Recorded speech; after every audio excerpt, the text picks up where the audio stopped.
Made for TV movie, huh? This never goes wrong. Hey guys, how is everybody doing? Continuing on my Omen review series, here are my thoughts on Omen 4, The Awakening, otherwise known as the Unforgotten One. Before I even begin this review, I will be flat out honest. When I was planning to do this review series, when I was planning out my schedule, looking at my schedule, all that, and I was like, okay, it's only 4 movies, right? But then when I was looking online and I was looking at some Omen movies and seeing how many there are, I found out there was a fourth movie in this franchise, and there is a fourth film that was a made-for-TV film back in 1991, which I believe came out on HBO at the time. And I did not know this film existed. I had heard nobody talk about it. So, knowing that this movie was basically lost to time, no one talks about it, and I didn't even know it existed for someone who's on the internet like all the time. I was really cautious going in. I found out it was streaming on Hulu, so I had to watch it on there. I could not find it anywhere else. So that basically that was basically my expectations going in. A horrible film no one talks about. So, is this movie horrible and there's a good reason why it's not talked about, or do I think it's fairly underrated that a lot of people that are fans of the Omen should be talking about it, and horror fans should be talking about it? Let's talk about it. Starting out with my positives, the one thing that I found myself really liking about this film was seeing the dog being a companion to the Omen more, the Antichrist more. Delia, I believe her name was. There's the point in this movie to where we first get introduced to the dog, to where the mom and Delia are playing like hide and seek, but then the dog like comes out when she's running towards the road, and the big Pet Cemetery semi is coming by and almost hits her, but the dog pushes her down and saves her life and all that. But then you get to see the dog stay by her side more throughout this movie, being more like a protector of her now. That has always been hinted at and always like looked at in this entire series, but it was never really like shown because in the other entries the dog would just sit there and just stare at you and bark at you or growl at you if you got near Damien or something like that. I did like seeing that more in this movie and actually attacking people, and it ends up killing someone, which I'll talk about. You'll find out why I'm laughing later. But yeah, I did like seeing that more in this movie. I'm glad that they showed that more instead of just like having it hinted at that this dog doesn't want you by this person. It actually felt like a companion and an actual guard dog in this movie. Moving straight on to the mixed aspects, and that is Delia, I believe how you say her name. I can't remember. But Delia is the new Antichrist of this film, and she's the new creepy child. Now, I don't hate her. I don't think she's horrible. I do think her actress, who is a kid, obviously, I can't really yell at her too much because she is a kid and she doesn't have a lot of experiences acting. So that's one thing about kid actors, is that they're not the greatest actors or actresses. But I will admit that her character is fine. I didn't think she was a horrible character. I didn't think she was a underwritten character. She had her times to shine, to where I felt that you can definitely tell there's something wrong with this kid, but they don't really do anything to where she looks like a cute kid, and she couldn't be the Antichrist, but she does kind of look creepy. There's parts where her eyes just look completely black, which were kind of creepy. But yeah, Delia, she's fine. I don't think she's horrible in this film, but at the same time, she doesn't really give off a performance that's great from her actress. And at sometimes she does look really creepy, to where it's kind of hard to be like, oh yeah, she can't be the Antichrist. But when you look at her, she's like, there is something wrong with that child. This mixed out element is the twist at the end of this movie. It's like a twist that they reveal like maybe, oh my god, my hair. Maybe like 5 minutes before this film ends, something around there. And it's a twist to where we find out that the mother of this film has been carrying the twin of Delia, and you find out that Delia is not actually the Antichrist. She is not the son of the devil. She is the protector. So she is playing the Mrs. Baylock character of this film, who is actually the Mrs. Baylock character of this film. And then you find out that she has a twin, and that the doctor, well, examining her after she gets hurt in one scene, forcefully put the seed in the mom, you. And then she gives birth to the child, and then you find out that the child she gave birth to was actually the Antichrist, and that Delia was never the Antichrist, and she's only been the protector of this film. Sorry, excuse me. One, I do think that's an interesting twist. Two, but that doesn't make any sense. Why would accidental deaths happen around Delia? Why would she be doing all these things that it's meant to protect the Antichrist? That doesn't make any sense to me, but they never introduced it. But hey, let's try something new. And they introduce it again once so late. I talked about this about Damien Omen 2 when they introduced a twist there, but then they just throw it out in the wind like it never happened.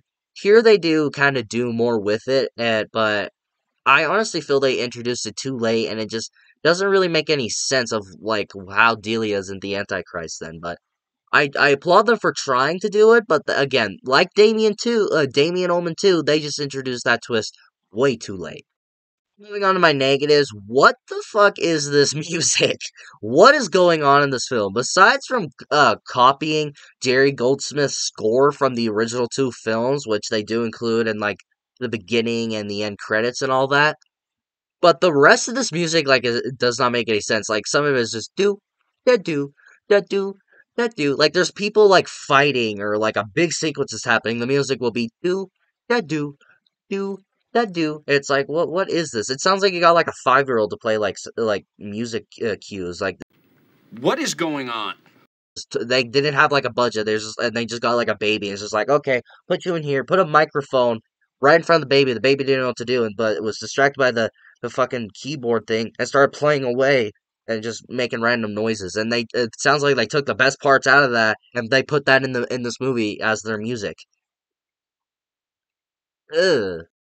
Usually comes to very low budget TV made films. This always is a recurring thing for me. And the acting in this movie, it's not very good. It's nothing to really write home about. It's just not very good. I talked about it about Delia, but I can excuse that because it is a child. But when you get grown men and grown women to play in your film and their acting is bad, then that is something that is a huge criticism for me because it's like, well, it doesn't even look like you tried. Like the dad in this movie, a lot of his lines were meant to be like serious or like maybe delivered like in a more angry way, but he would always just say it's so casual to where it's like that doesn't match the scene, that doesn't match what this character is talking about. It doesn't fit the scene. Like there's parts to where Delia is lying to them, but then the dad takes her side. He's like, "Oh, yeah, that scared the shit out of me too when I was your age." It's like, dude, do you want to go that again? Like, maybe you want to say that and not, like, teenager-ish way and act like a fucking adult like you should be? But it's like, it's not very good. It's a TV-made film, so what else should you expect, really?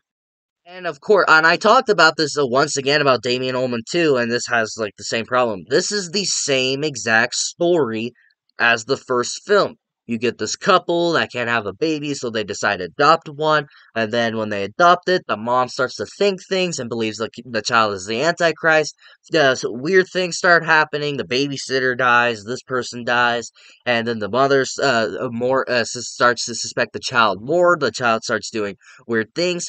Have you heard this story before? Does it sound familiar to you? Yeah, it should because it's the same story as the first film. It offers nothing new. Oh, but wait, this time the Antichrist is a little girl, so it's different, right? The kills of this movie, the kills in this movie are so like unintentionally funny. The first kill that we get in this movie, I think it was the first kill, and this made me burst out laughing. There's a part to where the babysitter of this film, who babysitted special children, as she says in this film, she starts to become like the babysitter, the nanny of Delia, and then they start talking. Delia starts acting weird, like threatening her. So she doesn't like how this is going, backs away. But then they start chasing her. Delia has her eyes just completely black, and it's just at the bottom of her chin. Like it's only shot from her chin down. And all you see is black eyes. And she's following this girl. And instead of going down the stairs and leaving the house, what does she do? She goes into a different room, locks the door, and starts pounding on the window, saying Mrs. York, trying to get her attention. Doesn't try to open the window, doesn't try to break the window, start yelling for help. And then the dog comes in, breaks through the door, and pushes her out the fucking window. I started laughing so hard because she was being stupid.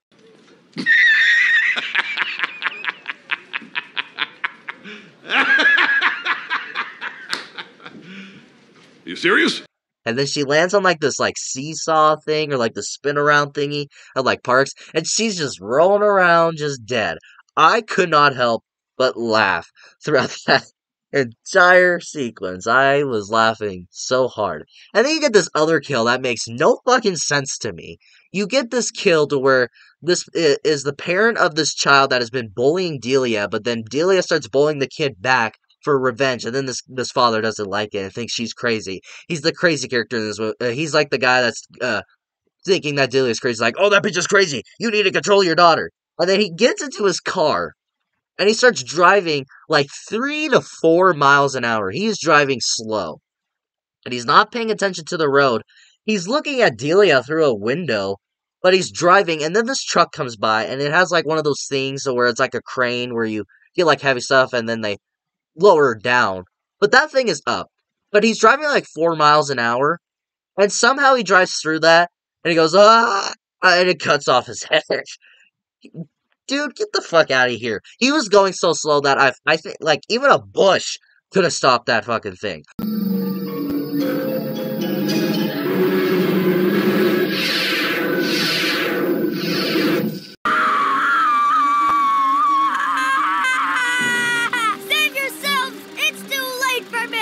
A 5-year-old child could have stopped that with its bare hands. That is how slow he was going. And it's like, what? And then there's this other kill. And you get the guy from Elf, that is the boss of James Caan's character in Elf, who fires him at the end of that film. There's parts to where he's like a detective, he's like trying to look for things about Delia. And there's a part to where he finally escapes and he thinks he's safe. And then this wrecking ball crashes through this thing, and it's going in slow motion. And it cuts to him like 3 times, and he's just breathing heavily, like.